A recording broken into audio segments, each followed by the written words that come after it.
संकट ते हनुमान छुड़ावे, मन क्रम वचन ध्यान जो। हनुमान जी का जो ध्यान करेगा, चाहे वो हनुमान चालीसा के माध्यम से हो या सुंदर कांड के माध्यम से। सुनो, सुंदर कांड से 5 फल की प्राप्ति होती है, 5 प्रकार की। पहला, जो भी सुंदर कांड पढ़ेगा उसे राम जी की भक्ति की प्राप्ति होगी। क्यों? राम द्वारे तुम रखवारे, होते न आज्ञा बिनु पैसारे। सुंदर कांड के पढ़ने से 5 फायदे हैं। पहला फायदा, आपको राम जी की भक्ति की प्राप्ति होगी। दूसरा फायदा, बोले सुनो, दूसरा फायदा है संकट निवारण का कांड है सुंदर कांड। और हनुमान जी ने सुंदर कांड में संकट ही निपटाए, संकट दूर किए। किसके? पहला संकट तो बानरों का दूर किया। बानर चिंता में है, जानकी जी का पता कहां मिलेगा। हनुमान जी ने खोज में निकाला तो बानरों का संकट बचाया, निपटाया। दूसरा संकट माता जानकी जी का दूर किया। आहा, धन्य है हनुमान जी। मां जानकी जी अशोक वाटिका में शोक में बैठी। वाटिका का नाम अशोक है, पर माता जानकी जी शोक में बैठी। और मेरे प्रिय पागलो, जानकी माता के शोक को वीर बजरंगबली ने रामचंद्र गुण बरने लागा और सुनते ही सीता कर दुख भागा। माता जानकी जी के दुख को दूर किया, ये दूसरे जनों का संकट मिटाया। और सुंदरकांड में तीसरा संकट किसका? राम जी का भी संकट दूर किया। राम जी की एक चिंता, जानकी जी का पता नहीं। हनुमान जी ने पता लगा दिया तो राम जी का भी संकट दूर हो गया। देखो, हम लोगों पर विपत्ति आती है तो हम लोग भगवान को पुकारते हैं, लेकिन भगवान पर जब विपत्ति आती है तो वो हनुमान को पुकारते हैं।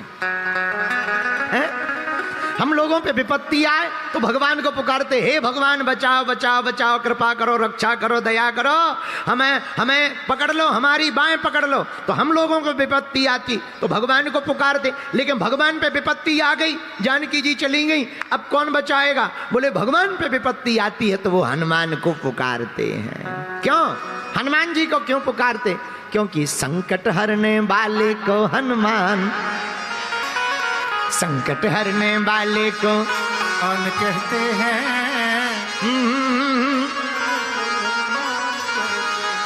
संकट मिटाने वाले का नाम वीर बजरंगबली है। हनुमान जी संकट मिटाने वाले हैं। बानरों के संकट मिटाए, आहा, जानकी माता का संकट मिटाया।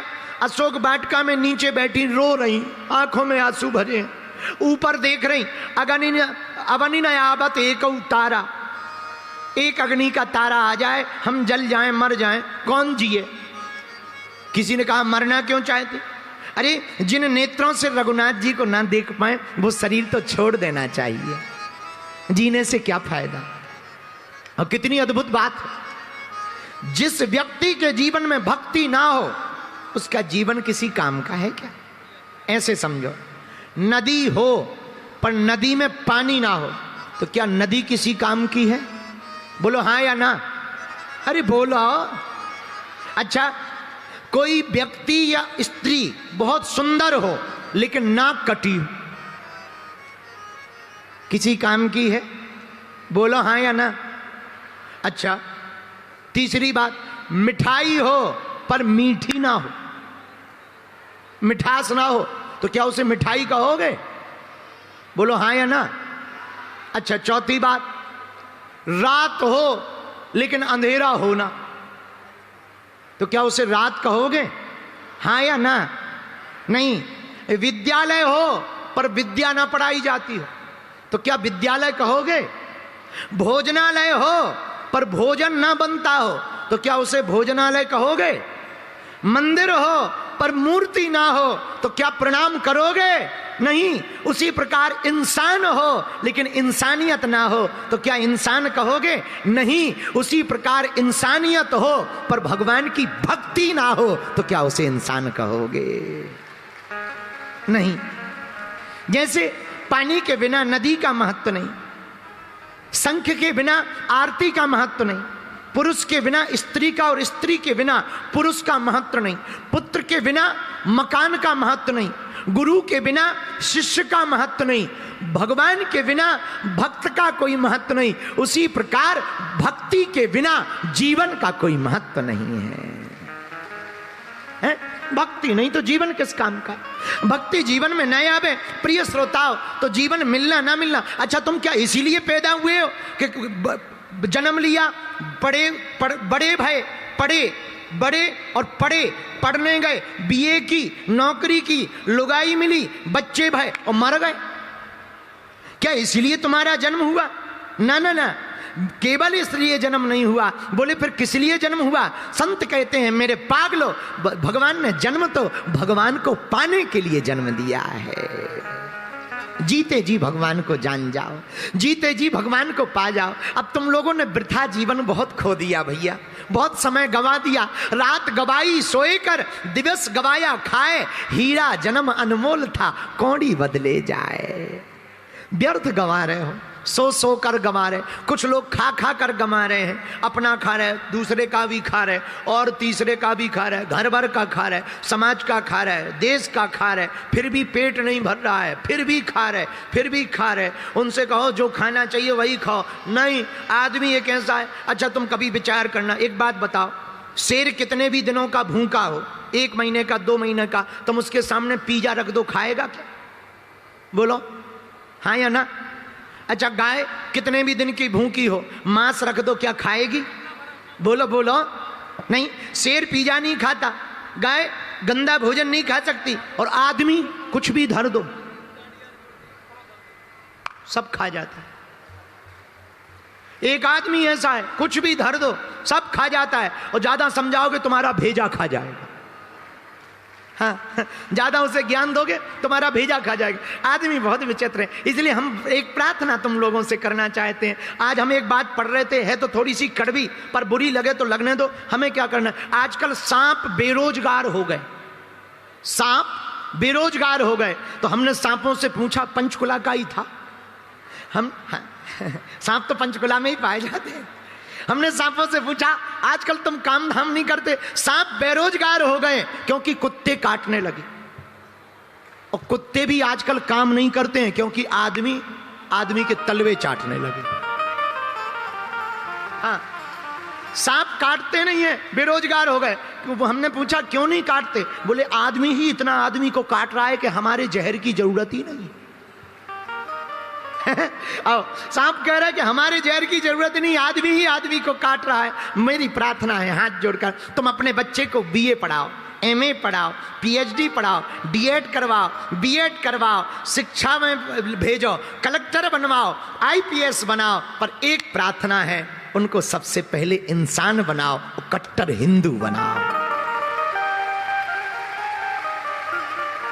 भैया तुम्हारी बेटी या बेटा पढ़ लिख कर बड़ा हो गया, लेकिन अगर वो इंसान नहीं बन पाया तो उसकी पढ़ाई लिखाई नौकरी किसी काम की नहीं है। तुम्हारी बेटी या बेटा तुम्हें छोड़कर चले जाएं, उसे संस्कार ना दे पाए कि तुम्हारे साथ रहें, उसकी पढ़ाई और तुम्हारी मेहनत किसी काम की नहीं है। तुम अपने बच्चों को खूब पढ़ाओ, पर उनको संस्कार देना मत भूलो, ताकि बच्चे बड़े होकर के हिंदू नहीं कट्टर हिंदू हो जाएं। और तुम्हारी बेटी या बेटा, कई देश के घर बर्बाद हो रहे हैं, बुरा मत मानना, इस देश के हजारों घर बर्बाद हो रहे हैं। बेटियां दूसरे मजहब वालों पर भरोसा कर रही हैं, दूसरे मजहब वालों को स्वीकार कर रही हैं। भैया हम प्रार्थना करते हैं, अपनी अस्मिता को बचाए रखो, अपने देश को बचाना है। देश का नाम हिंदुस्तान है, हिंदुस्तान को बचाना है तो हिंदुओं को बचाना जरूरी है। इसलिए मेरे प्रियजनों, हमारी हाथ जोड़कर प्रार्थना है, अपने बच्चों को बड़ा कुछ भी बनाओ, बहुत अच्छा है, बनाना चाहिए, खूब पढ़ाओ। पढ़ेंगे बालक तभी तो बढ़ेंगे बालक, लेकिन सबसे पहले उनके अंदर संस्कार भरो। इंसानियत भरो। अगर तुम इंसान नहीं बना पाए तो कितने भी बड़े पद पर तुम्हारे बच्चे बैठ जाएं, वो किसी काम के नहीं है, सिर्फ कागजों से खिलवाड़ करते रहेंगे, लोगों के मन से खिलवाड़ करते रहेंगे। अगर तुम इंसान बना दोगे, भले ही वो कुछ खास ना बन पाए, पर तुम्हारे पास तो रहेंगे। पहले बच्चे कम पढ़े लिखे होते थे पर माता पिता के पास होते थे। आजकल पढ़े लिखे ज़्यादा हैं पर माता पिता से दूर हैं। बुरा ना मानना, हम इसका मतलब ये नहीं कि भारत के लोग पढ़े ना, खूब पढ़ो भैया। पहले के लोग कम पढ़े लिखे थे पर पूरे कपड़े पहनते थे। आज के लोग पढ़े लिखे ज़्यादा हैं, कपड़े आधे पहन रहे हैं। हमें बड़ा डर लग रहा है जब इतनी पढ़ाई में आधे कपड़े बचे, कहीं ऐसा ना हो कोई पूरी पढ़ाई ना पढ़ ले। जब इतनी पढ़ाई में आधे कपड़े बचे हैं, कहीं कोई पूरी पढ़ाई ना पढ़ ले तो बिल्कुल ही। भैया पहले के जमाने में मकान दूर दूर थे पर दिल पास पास थे। आज के जमाने में फ्लैटों में मकान नजदीक इतने हो गए कि इस तरफ से दादाजी की दीवार पर फोटो टांगने के लिए कील ठोको तो पड़ोसी की दादी गिर जाती है। आओ आओ आओ, इतने नजदीक मकान हो गए। पहले मकान दूर दूर थे पर दिल पास पास थे। आजकल मकान इतने नजदीक हो गए हैं कि बगल से बगल लगा हुआ पर जिंदगी भर एक दूसरे का परिचय नहीं हो पाता है। आजकल मकान नजदीक हो गए, दिल दूर हो गए। पहले मकान दूर थे, दिल पास पास थे। बड़ा जमाना बिगड़ गया। हमारे गांव में शहरों में एक अंतर है, हमारे गांव में फूल सुंदर जरूर नहीं होते पर खुशबूदार होते। तुम्हारे शहरों के फूल सुंदर बहुत होते पर खुशबू नहीं होती।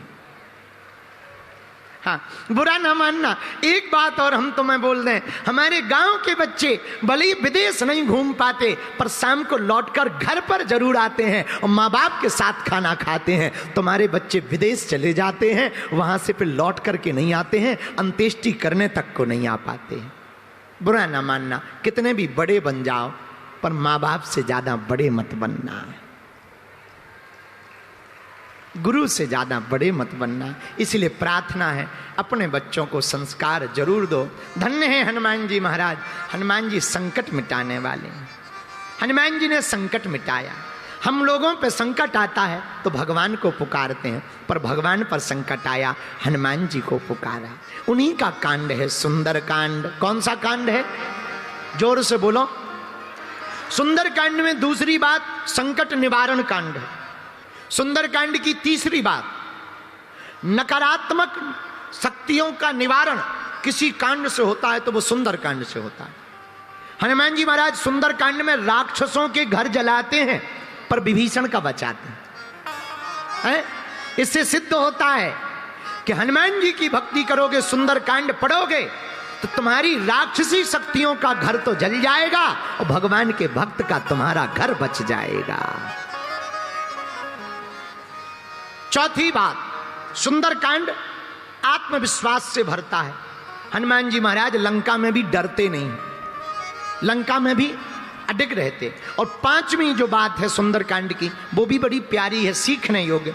सुंदरकांड से एक बात जरूर है, लक्ष्य पर केंद्रित होना कैसे सीखना है वो सुंदरकांड से सीखो। पूरी लंका में हनुमान जी ने रावण को देखा, मंदोदरी को देखा, पूरी रानियों को देखा, चमचमाते हुए भवनों को देखा, पर हनुमान जी लंका में नहीं फंसे, लंका में भी अपनी मां भक्ति माता जानकी जी की खोज करते रहे।